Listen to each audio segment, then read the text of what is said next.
पेश है हिंदी जबान में अपडेट।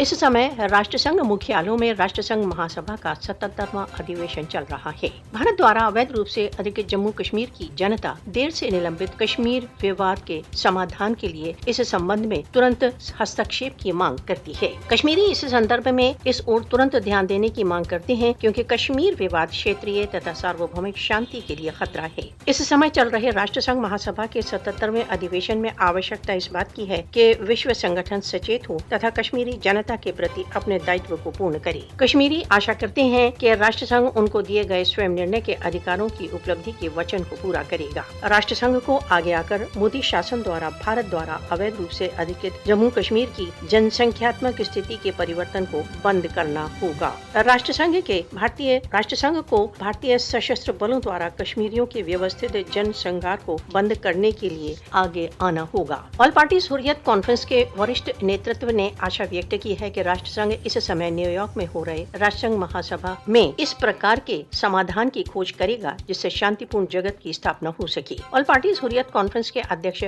मसरत आलम भट्ट, शबीर अहमद शाह, नईम अहमद खान तथा आसिया अंदराबी ने नई दिल्ली की कुख्यात तिहाड़ जेल से अपने वक्तव्य में कहा कि कश्मीर तथा फिलिस्तीन के मुद्दे राष्ट्रसंघ की कार्यसूची में विद्यमान सबसे देर से पड़े हुए अनिर्णीत मुद्दे हैं तथा इन दोनों क्षेत्रों में धन व जन की निरंतर होने वाली क्षति विश्व संगठन की विफलता को अभिव्यक्त करती है। इन नेताओं के वक्तव्यों में जो श्रीनगर में ज्ञापित किए गए कहा गया कि कश्मीर तथा फिलिस्तीन की लाखों की जनसंख्या के भविष्य से संबद्ध मुद्दों के समाधान के बिना विश्व शांति की स्थापना मात्र एक कल्पना रहेगी। ऑल पार्टीज हुर्रियत कॉन्फ्रेंस ने अंतर्राष्ट्रीय समुदाय से कश्मीरियों को अपने स्वयं निर्णय के प्रयोग का अधिकार प्रदान करने के लिए दिए गए वचन को पूरा करते हुए भारत को इस संदर्भ में कठोरता के साथ चेतावनी देने की आवश्यकता है।